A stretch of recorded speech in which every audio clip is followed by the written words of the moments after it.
Hey, bonjour tout le monde, j'espère que vous allez bien. Bienvenue dans une nouvelle vidéo dédiée à notre pipeline DevOps. On est toujours dans notre apprentissage de Ansible avec pour objectif de passer du stade qu'on avait atteint juste avant, c'est-à-dire d'avoir un Jenkins qui est capable de récupérer notre code, de builder un jar, de builder une image et de pousser cette image sur la registrie, tout ça automatiquement. Donc du coup, on va aller un petit peu plus loin et notre objectif maintenant, c'est de déployer avec Ansible notre image sur l'ensemble des serveurs applicatif et de s'occuper des dépendances en matière de base de données par exemple. Donc on pourrait avoir d'autres dépendances, Kafka ou autre. Donc on avait fait une introduction à Ansible, on avait vu quelques définitions, l'inventory, la notion de groupe var, de host var, la ligne de commande Ansible, ensuite on avait vu la notion de playbook avec la notion de rôle également qui permet de structurer notre code et le rendre un peu plus universel, un peu plus pratique. On avait vu aussi la différence entre les files, les fichiers statiques qui utilisent le module copy et les templates qui eux sont des fichiers dynamiques comme leur nom, leur nom nous l'indique, et le répertoire templates qui correspond au module templates. Aujourd'hui, donc, ce qu'on va s'intéresser de faire, on va découvrir un autre outil qui est les handlers, qui est quelque chose de très pratique, notamment couplé au template qu'on a vu auparavant.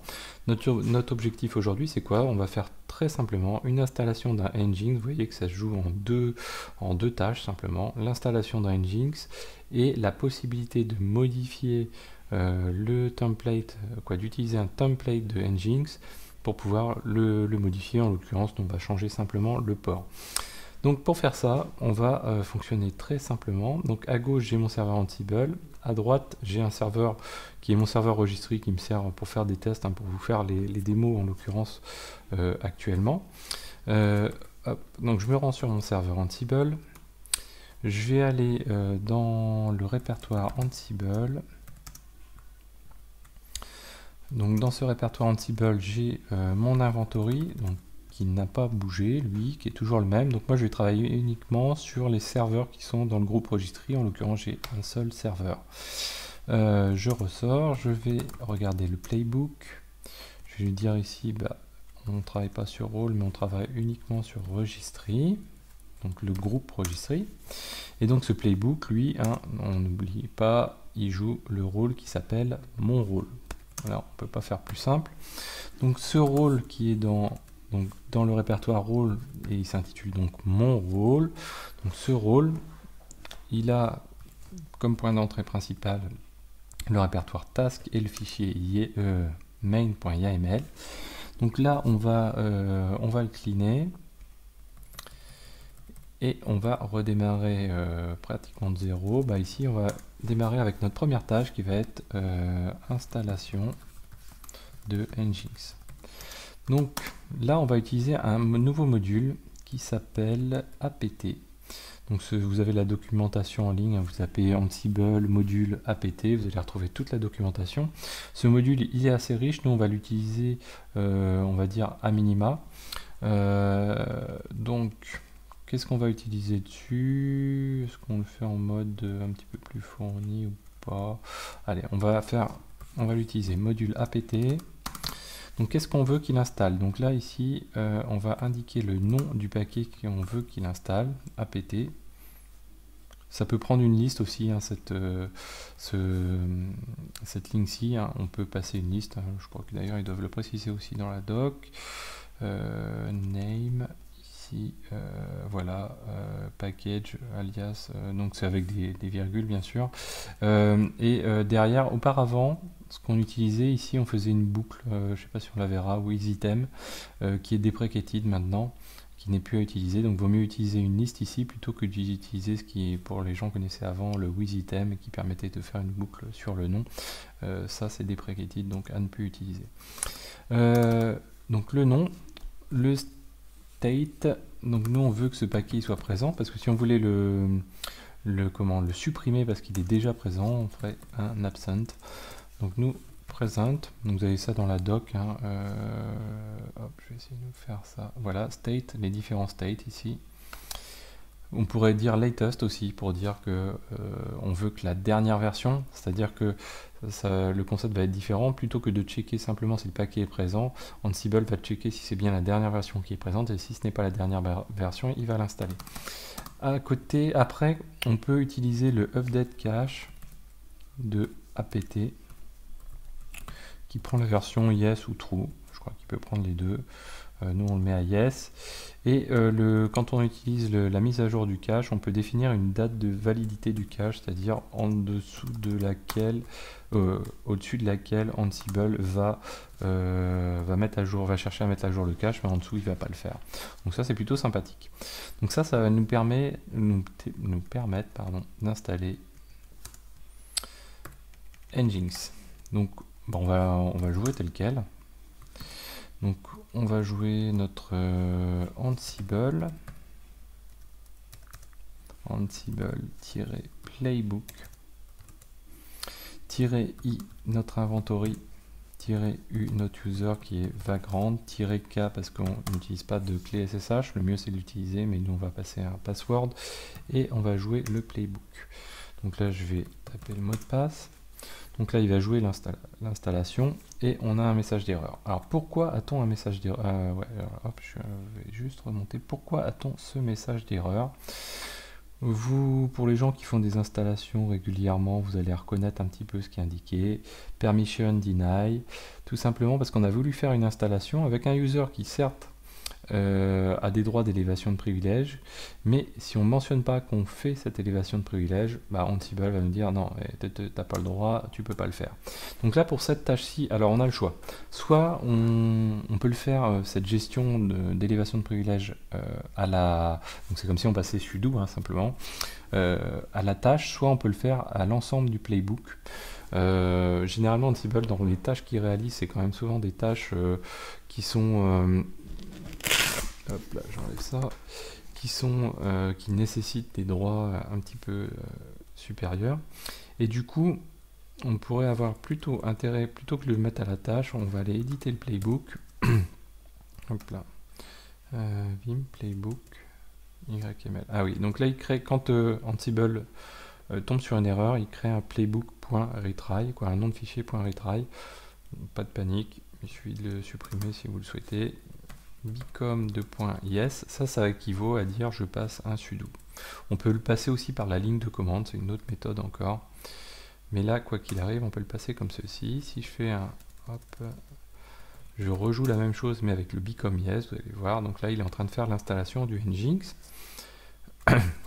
Donc si je fais un curl de 127.0.0.1, hop là. Est-ce que je vais arriver à temps? Voilà, donc là j'ai une erreur pour l'instant. Et donc là, l'installation du Nginx, alors elle met un petit peu plus de temps parce que là je fais un update du cache apt auparavant. Mais une fois que ça va être fait une fois, comme on a mis une durée de validité de l'update cache, derrière on va gagner du temps. Donc là, il vient de faire la modification. Non, il l'a pas fait, pourquoi? Hop. Alors, hop, voilà, state present. Suis-je bête? Personne me l'a dit. Là, ce que je vais installer, c'est pas apt, c'est Nginx. Dommage. On rejoue, c'est pas grave. C'est les soucis du direct, comme diraient certains. Donc là, il me fait l'installation du Nginx. Donc là, mon curl, il plante encore. Et donc là, il fait son installation. Et derrière, qu'est-ce qu'on va faire? On va vouloir faire utiliser le système de handlers. Donc le système de handlers, qu'est-ce qu'on veut lui faire faire?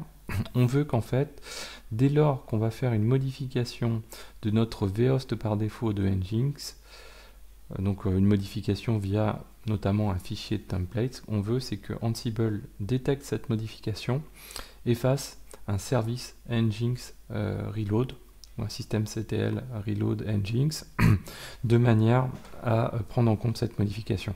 Vous allez voir qu'Ansible le fait très bien grâce au template et grâce aux handlers.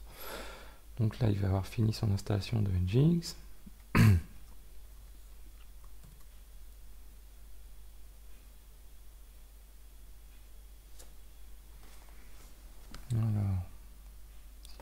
ça serait pas mal, voilà, toc, ça allait un petit peu mieux.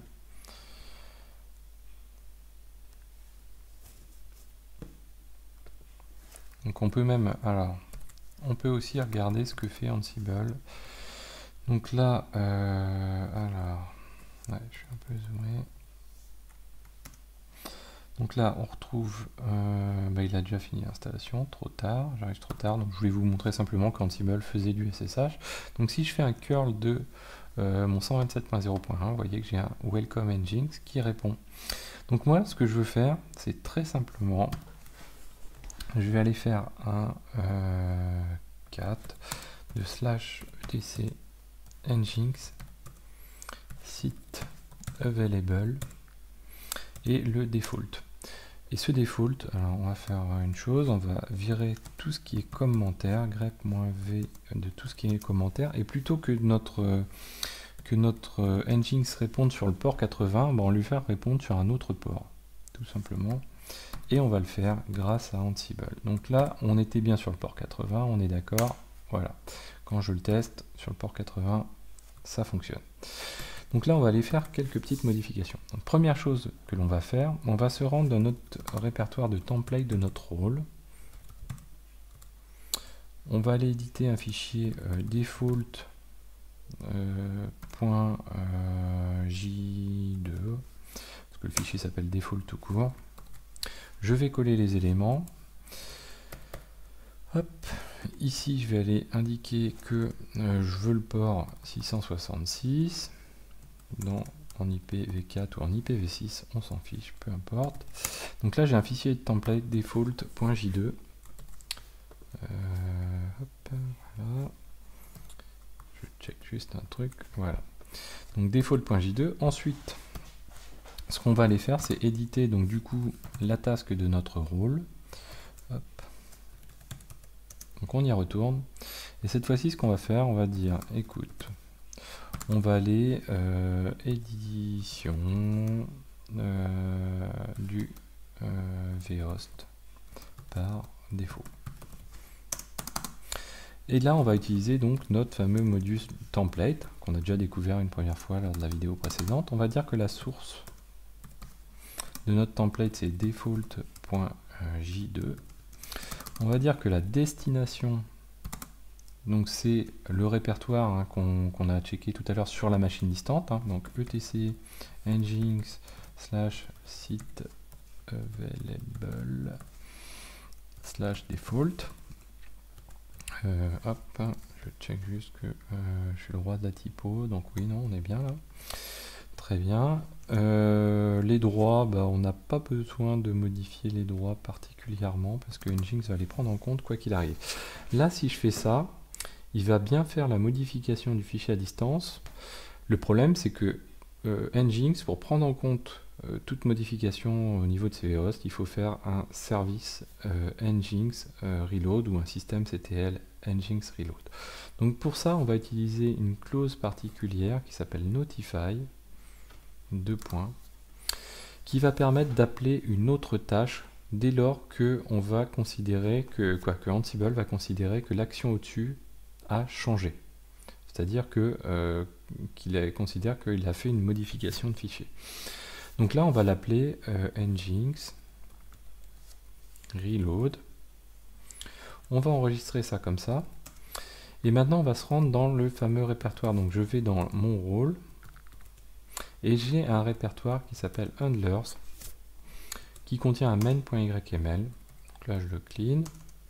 Et dedans, je vais lui créer une tâche qui porte le même nom que le notify que je viens de créer, que je viens d'appeler. Donc, Nginx reload.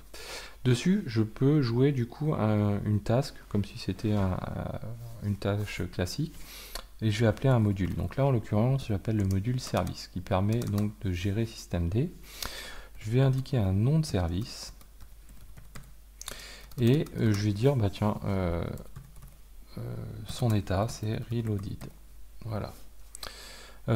J'ai pas besoin de passer de become yes puisque, je vous le rappelle, c'est le fichier chapeau, le playbook qui contient le become yes. Si j'avais pas mis dans mon playbook ici le become yes, qui chapeaute en fait, qui chapeaute l'intégralité des tâches, il faudrait que je précise à chaque tâche si je fais un become yes ou pas. Donc là, en l'occurrence, sur le reload, il aurait fallu que je fasse un become yes. Sur l'installation de apt, il aurait fallu que je fasse le become yes. Sur le template, ça n'aurait pas forcément été nécessaire. Donc ça, c'est important. Donc voilà, petite modification pour checker si les choses fonctionnent. Dans notre rôle, je ne sais plus si je l'ai fait, notre template de configuration de notre default, je l'ai passé, oui, je l'ai bien passé à 666. Donc là, on va enregistrer, et puis on va rejouer ce qu'on a joué déjà précédemment. Donc je vais faire un vagrant, mon password, et donc là, il va jouer les éléments. Là, qu'est-ce qui s'est passé? Il a édité le fichier, et vous voyez que le fichier, quand il l'a édité, donc là c'est la partie template, il a considéré qu'il a fait un changement. Comme il a fait un changement, il a utilisé le handler en faisant le handler nginx reload. Donc de fait, qu'est-ce qui s'est passé? Si je fais un curl sur le port 80, désormais ça ne répond plus. Si je fais un curl sur le 666, hop là, 666, j'ai désormais mon nginx qui répond. Alors là, c'est pas mal. Pour aller un petit peu plus loin, donc on avait vu la notion de variable des templates. L'idéal, c'est de dire, voilà, je vais avoir une variable par machine. Donc là, j'ai mis 2 machines. Donc je vais aller dans mon host var, pardon, ou par groupe. On pourrait considérer qu'on a 2 groupes, un groupe de machines qui écoute sur le port 80 ou un qui écoute sur le 600 ou le 555 et un autre qui écoute sur le 666. Pour gérer ça de manière assez facile, on va passer par les groupes. Je vais utiliser le groupe registry. Hop. Je vais ici indiquer port nginx. Alors l'idéal c'est d'avoir, là je ne vais pas aborder cette question là, d'avoir des variables très parlantes. Donc l'idéal c'est d'avoir le nom, donc les variables les préfixées par le nom du rôle en question, et ensuite quelque chose de parlant, donc on pourrait mettre nginx, parce que ça se rapporte à la partie nginx, et port. Et puis ici, je pourrais très bien indiquer, donc là je suis sur le 555. À côté, on va créer un fichier pour le groupe qui est Jenkins. Là, on va créer la même variable, donc mon rôle nginx port, 2 points, et là on va mettre 666, là il n'a pas été créé encore. Et du coup, dans mon template, je vais aller faire une petite modification, hop, qui est ici. Et ici, plutôt que de mettre 666, je vais aller glisser ici mon rôle nginx port. Hop, voilà. La même chose en dessous.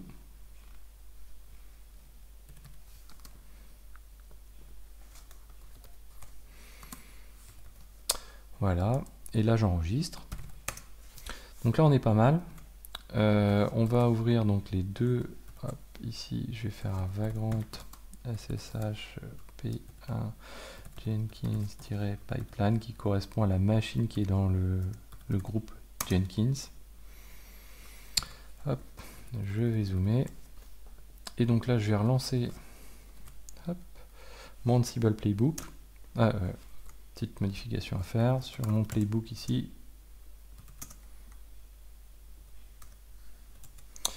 Je vais dire que je le joue sur toutes les machines.